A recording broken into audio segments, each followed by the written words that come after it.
we go. If there was ever a video that I was gonna make that was gonna piss people off, this is gonna be that video, so you've been warned. But I am not sorry because somebody needs to say it. I work very hard on this channel to not ruffle too many feathers because it's just not in my nature. But today, I am gonna be making a video as a vegan coach who has worked with hundreds of vegan athletes, and my company has worked with over 2,500 vegan athletes. I am going to say the things to you, my general YouTube audience, that I would say if I wasn't afraid to hurt your feelings. Hey everybody, welcome back to the channel. My name's Dani Taylor, co-owner of VeganProteins online coaching, and this one's gonna be a little bit tough for me. So I have 10 things here that I would tell you if I wasn't afraid to hurt your feelings about why you're not getting the results you want with your fitness, your physique, your fat loss, your muscle building, etc. Please know that everything I'm saying here is coming from a place of wanting to see you succeed. I am not judging you. I am simply trying to put some information out there that maybe other people have been too afraid to actually say to you.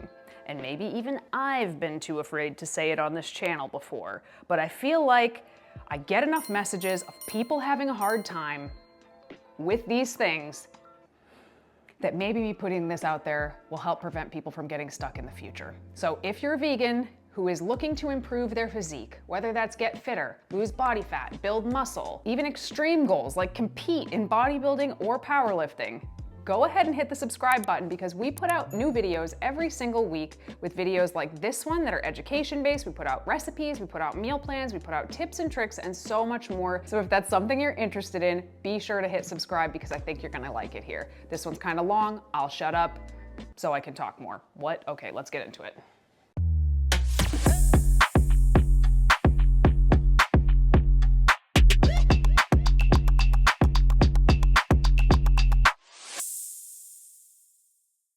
Where's my glass? Ew, is it hot? It is hot. Gross. Okay, I guess we don't have a glass. All right, this is probably my least favorite one to talk about with people, and therefore we have to talk about it. Alcohol is not doing you any favors whatsoever. And I know that that sucks to hear, because it sucks for me to say it to people too. I don't mean this in any sort of a moral judgment kind of a way. I don't think anybody is a bad person if they drink alcohol.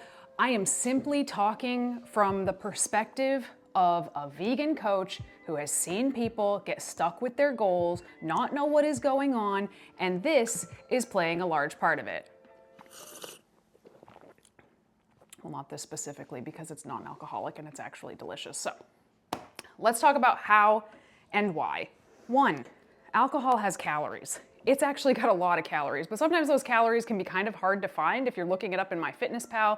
Sometimes it'll say right on the packaging that it has 0 calories, but I'm telling you, if it has alcohol in it, it has calories, period, full stop. There is no alcohol that does not have calories. Now, these calories come with no nutrition whatsoever, but that's okay, right? Sometimes we have a treat here or there. I'm not going to get my iron when I eat a cupcake. I'm not going to get my vitamin C when I have a cocktail. But in addition to sometimes putting a 500 or 600 calorie dent in your day before you even have your meal in just a couple of cocktails, by the time you get to your meal, wow, drinking a bubbly beer while I'm trying to record was kind of a dumb move on my part. Before you even get to your meal, now you've had a couple drinks in you, you're a little bit tipsy, and your judgment is about to be not quite as sharp as it normally is. So this often leads to overeating calories at the meal because your inhibition is just lowered, which is one of the things that we enjoy about alcohol. But when it comes to your diet, it's not helping you at all. But this, the calories, it's actually the least of the problems with alcohol. Let's talk about it. So alcohol inhibits your fat loss, it inhibits your muscle building, it destroys your recovery. There is not one good thing that happens to your body when you drink alcohol other than it feels kind of nice. When it comes to fat loss, your body has to process alcohol first. So it has to burn the alcohol off of your body before it burns off any fat that you've eaten. So during the day, when you are drinking, you end up storing the fat that you had for that day while you burn through the alcohol. So it kind of puts fat burning on pause until it's burned through that. Now, this isn't the worst thing in the world because at the end of the day, a caloric deficit is all that is required for fat loss. That's another hard truth nobody likes to hear. So as long as you're still eating at a caloric deficit, even if you have a drink or two, if you're staying in there, it's not really going to inhibit fat loss in the long run. So this is actually probably the least bad of the things I'm about to talk about. When it comes to muscle building, drinking pauses muscle protein synthesis primarily. And the reason is, and again, nobody likes to hear this, alcohol is a poison. It's an actual toxin. So when people are like, I'm gonna do a cleanse and clear my toxins. No, they're not. But alcohol is an actual toxin that we drink. So your body goes, hold up, there's poison in our body. We need to shift all priorities over to getting this out. So your liver goes into overdrive processing this alcohol, and therefore it pulls resources from any muscle protein synthesis, AKA muscle building, that we have going on. Your testosterone decreases, your cortisol increases, and the workout that you did 6 hours ago that now you're recovering and repairing and doing all that awesome muscle building from, you're not anymore. So muscle building and alcohol, they do not get along. And the biggest one is that alcohol impairs your sleep. It obliterates REM and deep sleep cycles, which is when we do the most repair in our body. So you've all heard how you build muscle not while you're training, but while you're recovering. And a lot of that recovery happens while we're asleep. So if you're asleep, but the quality of the sleep that you're getting is not good, you are not recovering all the way. So even just one night of drinking, even if it's not binge drinking, even if it's just a couple of drinks, is gonna basically put you in a state of jet lag for the next day, and you're just gonna feel like low-key kind of off. Which if somebody drinks regularly, they often don't even know that they don't feel very good until they stop drinking. How many times have you heard somebody say, oh, I quit drinking and I just feel so much better, but they didn't even know that they felt like shit before. So listen, I'm not saying you should never drink. I'm not saying that at all. But I'm saying that if you choose to drink, you need to know what it is that you're doing, because you can't have your cake, or your beer in this case, and eat it too. You can't go out drinking on the weekends and then be frustrated that you're not getting the results you want. You're basically walking around slashing your own tires and then being frustrated when you can't drive to the end of the block. I was a bartender for a very long time. Alcohol and alcohol culture was a big part of my life. And luckily, although I never had a drinking problem, I just decided along the way that it wasn't worth it for me to keep drinking, even moderately, because it was impairing my goals. It was preventing muscle building. It was decreasing my recovery. And I was kind of a hypocrite if I was gonna do that and then come on here and talk to my clients about how, hey, maybe you should cut back on your drinking, because that could be part of the reason why you're having a hard time. Luckily, my favorite drink of all time was always craft beer, and although Blue Moon is not the craftiest of craft beers, there are so many outstanding vegan, non-alcoholic beers that are out there these days that it doesn't matter what kind of beer that you like, you're gonna be able to find one. Allegedly, there's some really good wines out there. There's even some non-alcoholic spirits that are out there that you can make something like a Jack and Ginger with if you so choose. And yes, it will still have whatever calories are in the mixer, or in this case, this beer right here has 80 calories. Those calories still count, but an alcoholic Blue Moon has close to 200 calories. So you do you, I'm just letting you know this stuff exists. So make smart choices, kids. I know you think that your metabolism is broken. I hear it all the time, but your metabolism is not broken. Your metabolism is doing what it is supposed to do. Maybe you have a history of dieting on and off for years. You go through periods where you eat in a deficit, then you go through periods where you're overeating. Maybe you go through periods where you're training very consistently, and then you go to periods where you're not training at all. When your body is in a situation where the conditions are unpredictable, your metabolism becomes more efficient. And we always think about efficiency as a good thing, but when it comes to metabolism, especially if your goal is any kind of weight loss, you do not want your metabolism to be as efficient as possible, because what that means is that it does everything it can to try to keep you alive in times of uncertainty.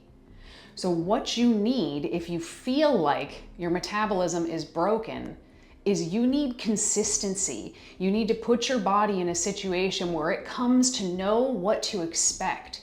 Good sleep, consistent nutrition, regular training, plenty of water, managing stress. This is what your body needs in order to be able to improve metabolic outcomes. So I know it can feel that way when you've been diligent for 1 to 2 weeks and you're not seeing the results that you want, but you have to remember, have you been inconsistent for several years? Because if the answer to that question is yes, then you know what you need to do, but your metabolism and you are not broken.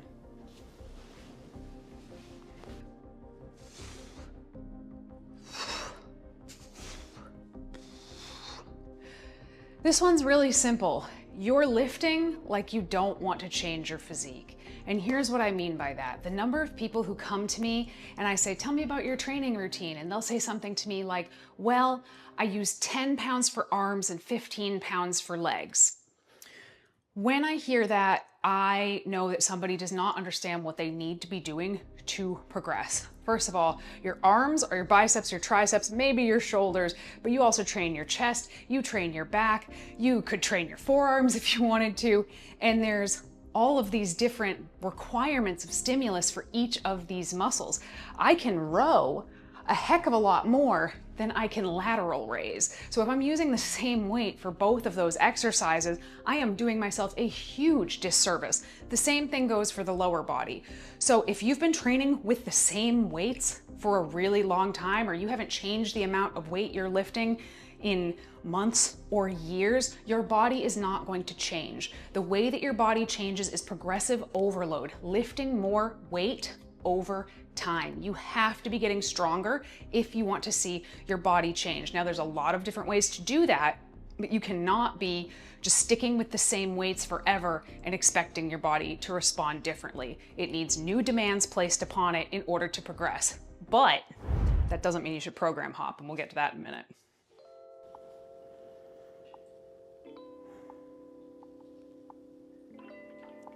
If you feel like you're drowning in fitness content, but you're still not making any progress, even though you're saving things and trying everything you see and learning new pieces of advice from people, you're following the wrong people. You have to remember that most of the influencers that you follow online, their life looks nothing like yours. They're often paid to look as good as they do. They train twice a day. They have meals delivered to their houses. They don't have kids. This is their full-time job, and they're living off of sponsored snacks that are sent to them for free. And a lot of them are 25 years old and have been athletes for their entire life. Now, this isn't to say that every fitness influencer out there is giving bad advice or anything like that. There's lots of people out there that are awesome folks to follow, and there's even more people out there that are super inspirational and motivational to follow, even if you probably shouldn't be following what they are suggesting. It's really easy to forget while you're on social media that the algorithms all run on extremes. The outliers are the pieces of content that rise to the top. When you open Instagram or TikTok or YouTube and there's a new flashy person right in front of you, the reason that that piece of content picked up so much steam is often because it's a little bit outrageous, and that's what gets the eyeballs, good or bad. The influencer mantra is all engagement is good engagement, but that doesn't mean that all influencer advice is good advice. So when you see stuff that is very extreme, eat this, not that, try my new crazy diet, look at this insane new exercise that I just came out with that targets my glutes perfectly, you have to remember that a lot of this content was not created with your best interest in mind, but it was created with the interest of getting as many eyeballs on this piece of content, because that is how influencers make money. They make money by influencing you to buy things. And believe me, the irony is not lost on me that I'm making this video on YouTube. But we've been a company since 2008, since before influencers were actually a thing, so I don't really feel that bad about it.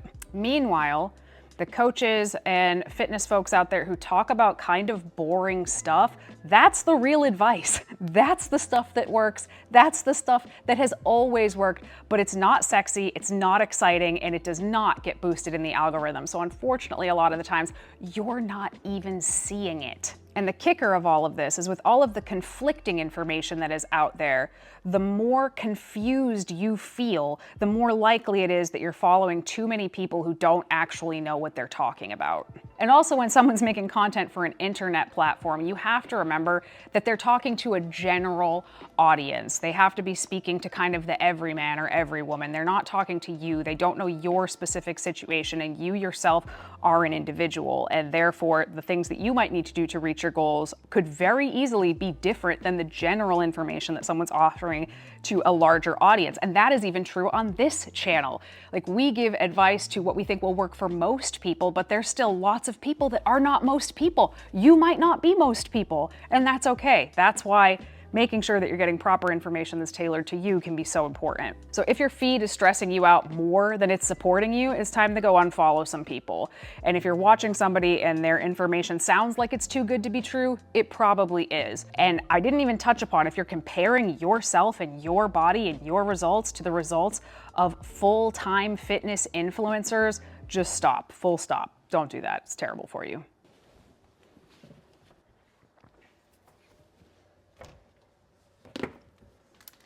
I want to talk to the people who say that they're doing everything right, but they're not getting the results that they want.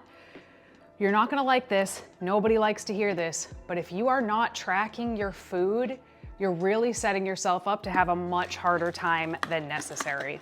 Now, I get that nobody likes tracking. It's tedious, it's a pain in the butt, it feels like it's homework, but you cannot manage what you do not measure. And if you are trying to achieve a weight loss goal or a muscle building goal and the scale is not budging, something is amiss. And trying to eat healthier or eat more whole foods is not going to be the thing that magically gets you to where you're trying to go. Have you ever gone on a vacation and spent money like you were on vacation, and then you come home and even though you don't want to, you have to check out how much you spent on that card, and like it's usually a rude awakening for you? Tracking your food is a lot like that. You wouldn't try to manage a budget without ever taking a look at your checkbook, but we often try to manage our weight, our physique goals without logging our food because somewhere along the line, somebody planted the idea in our head that it was too neurotic and not a healthy behavior to have around food, or it's just annoying to you, which in that case, fair, but lots of things that we do as adults are annoying. I don't like doing all of my cleaning chores around the house, but I have to. When you start tracking your food, it's not meant to be some kind of punishment. It's usually the moment where people start to actually sort of have the wool lifted over their eyes and they start to see what's really going on. People are terrible at estimating what they actually are eating, myself included. There's tons of studies out there to show this. It's not like a moral failing, that's just being human. So until you actually start weighing your food or measuring your food or plugging in your food or writing down your food or any combination of these things right here, you don't actually know what's going on. You think you know what's going on, but if you want to actually see real results, step one is going to be auditing your food intake. So start tracking it. I also want to add, that doesn't mean that you have to do it forever. This doesn't have to be a lifelong thing. I'm not even really in a position where I need to be measuring my food right now, but it's become such a habit that I just do it pretty much every single day without thinking about it. I know exactly what's in this breakfast. I eat it every day, but I still do it out of habit. But once you get to your goals and once you've done this for long enough, you have a much better understanding of the principles of the nutrition that help you reach and achieve and therefore keep your goals, and then you can loosen the reins on this. So I'm not asking you to track every meal you eat for the rest of your life. That's not realistic at all. But if you're stuck and you don't know why, this is something you have to be doing. Okay. Guess I'll eat you tomorrow. So there's a big chance that you might be blowing your deficit on the weekend, and I'm going to explain to you how that's possible so much more easily than you think. Let's say that your caloric maintenance is 2,000 and you've been eating at a deficit of 1,500 calories, which is a 500 calorie deficit per day. So you eat perfectly Monday, Tuesday, Wednesday, Thursday, Friday. You're at a 2,500 calorie deficit at that point, right? Awesome. But Friday night, your coworkers invite you out for drinks and you're like, ugh. So you go out for drinks, you have a couple drinks, and just that closes up your deficit for that day. Now you're down to a 2,000 calorie deficit for the week. Saturday comes, you go out for lunch, much like this one right here. This is a Reuben with potato salad, vegan Reuben. This plate here, that doesn't even look like that much food, is probably in the ballpark of 1,000 calories. And I intend to eat it, mind you me. No, thank you, I'm okay. So let's say you have this and that puts you over your calories for the day by 1,000. You've now cut your deficit in half for the week. And on top of that, now you're mad at yourself for Friday, Saturday, so Sunday comes around and you're like, screw it, I already screwed up anyway. And now you've closed up your entire deficit for the whole week, even though you were perfect 4 days out of the week. This is so common. And what I hear from people at the end of the week is, I don't understand why I'm not making progress. I eat so well. Here, look at my food journal. Not thinking about the fact that so many people, when they go off track, that's when they stop tracking their food. So we don't even have a food log for Friday night, Saturday, and Sunday. So you really need to take a look at your weekends, because you can close up your deficit like that. You got to be honest about your weekends, log as best you can, be mindful with your choices, and that's going to help you so much. Far be it for me to tell you what to eat. It's up to you to eat whatever you want. But what I see a lot of is people cutting out entire food groups because they think it's going to help them lose weight. Soy, gluten, oil, salt, all of these things, a lot of people have just eliminated before they even give themselves a shot at checking out the things that actually matter, like your calorie balance. So let's use gluten as an example, because this is what I see the most. Now, certainly there are people with actual diagnosed food allergies and have been told by a doctor to not eat gluten, and that's okay. I'm not talking to you. But if you're not that person and you just think that you are going to cut out gluten and it's going to help you lose weight, I have to tell you that if you actually couldn't digest gluten, you wouldn't be gaining weight, you would be losing it, because that is how gluten allergies prevent themselves. Malabsorption of nutrients. It just goes right through you and you lose weight. And also, a lot of people take these home food allergy tests to see if they're allergic to something, but they test IgG, not IgE, which is what actually tells you if you have a food allergy. Testing positive for IgE actually just shows that you're having a reaction to the food, which is a completely normal thing. And the more you eat a food, the more likely you are to have that reaction. So don't trust those companies that are sending you home food allergy tests. They are not accurate at all. Go to an actual medical professional if you want to get diagnosed for something. But if you haven't been diagnosed with something, don't start arbitrarily cutting out food groups, because it's not going to help you get to your goals any faster. One of the reasons that you're having a hard time making progress is that every time you start to get good at a routine, you change to a different program. Program hopping is a lot of fun. It keeps you interested in what you're doing, and some movement will always be better than no movement. But what a lot of people don't realize is that first month or so that you're doing a program where you feel like you're making crazy gains, that is largely neurological adaptation, which is just like saying your brain and your nervous system are getting better at the skill of that lift. It actually takes a lot longer than that for your muscles to start to respond, and it requires a lot of consistency. So every time you start over with a new program, you're starting back at day one. You're resetting your progress to 0 because your brain has to relearn the skill of those lifts. So I know that it's kind of boring to do the same routine for a long time, but that is where the real gains come from. Find some lifts that really work for you, stick to them for 4 months or so, and just swap out some of your accessories to keep it interesting. All right, so I'm gonna ask you the question. You know the question. It's the question that you get asked all the time as a vegan, but that is, where do you get your protein? I kid, but only kind of.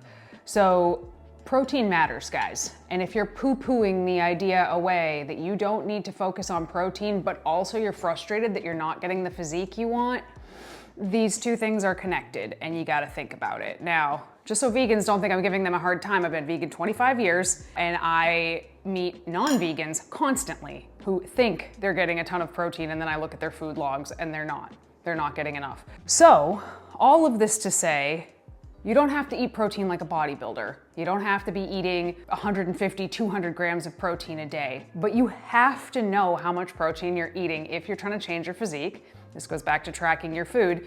And also you need to make sure that you're getting enough, and that's gonna require some effort. You're gonna have to think about, okay, what is my protein source at breakfast, at lunch, at dinner, maybe at one of your snacks. And if you can do that, if you can get 20 to 25 grams of protein as a minimum at 3 of your meals and maybe one of your snacks, you're gonna be doing great. But most people are not doing that. And if you take the time to track your food and look at how much you're actually getting, you might be surprised, because a lot of the foods we've been told are great protein sources, beans, peanut butter, quinoa, are not great protein sources. They're great foods, they're very healthy, they have lots of benefits, and you should definitely include all of those foods in your diet on a regular basis, but they are not fantastic protein sources. Beans are an okay protein source, but they're a fantastic carbohydrate source and fiber source. Ditto quinoa. It's mediocre at the absolute best in terms of protein. It's like marginally better than brown rice, but it also is a whole grain. It's got lots of phytonutrients and fiber. And then peanut butter is predominantly a fat. 80% of the calories in peanut butter are coming from fat, and you get like 6 grams of protein or something in a 200 calorie serving. So they're not great sources. I have a whole video about my favorite protein sources. It is not an exhaustive list, but I do have it. I'll link it in the cards up here. But things like tofu, tempeh, seitan, some of the mock meats that are out there. If you're gonna use beans as a protein source, that's okay, but you have to be kind of judicious about the way you go about it. For example, lentils are gonna be a better source than chickpeas. Soy curls, TVP, edamame puffs I have all the time. If you're soy-free and gluten-free, or soy-free or gluten-free, there are options for you out there. The more foods you exclude from your list here, the more you're gonna have to rely on protein powder. So take a look at your protein sources, make sure you're getting a protein feeding at 3 of your meals and let's say 1 of your snacks, but honestly, you might need a different amount than that. This is just a general guideline, but you've gotta pay attention to it if you're trying to get your physique to change. That's just the facts.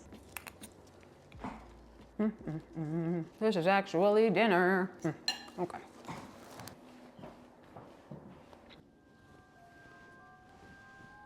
Alexa, illuminate. You are looking for advanced techniques when you haven't even mastered the basics.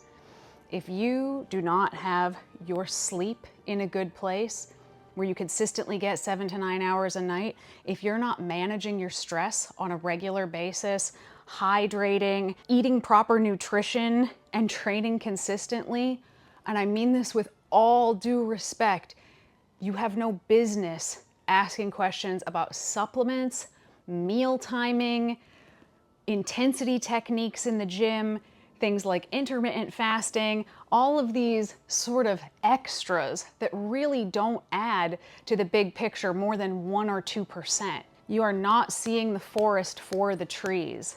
The basics are the things that you need to master before you even consider adding on additional extras, because a lot of people start putting the horse before the cart. Is it the horse before the cart? I feel like the horse goes before the cart. I don't know. Horses really shouldn't be dragging carts. I guess the cart would go before the horse. Yeah, put the cart before the horse. The cart can't really pull a horse. Sweet Christ, okay. A lot of people are putting the cart before the horse and trying to do things that don't matter before they get the stuff that does matter in place. So get those things under control first. You need to be eating nutritious food. You need to be eating enough protein. You need to be training consistently with progressive overload. You need to be managing your stress, hydrating, and sleeping like a champ. Until you have those things under control, do not even worry about anything more specific than that. Alexa, off with her head.